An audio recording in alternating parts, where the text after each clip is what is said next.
Moet nooit vergeet dat jy God se kosbaarste belegging is nie.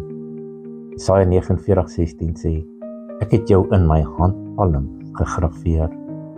Wow, dit beteken, jy's altyd in God se gedagtes. God kies nie goud of silwer nie. Hy kies vir jou.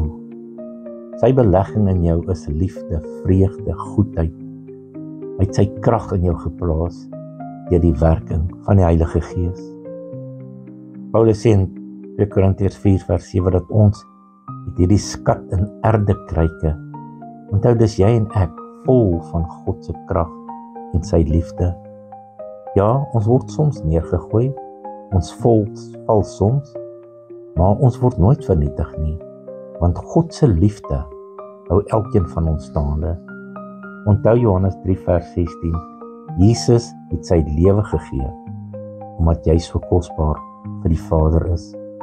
So, stap vandag in die lig, wees vol vreugde en onthou, jy is God se gunsteling plek om by te wees. Nou as jy regtig glo jy is kosbaar vir God, tik amen in die comments hieronder.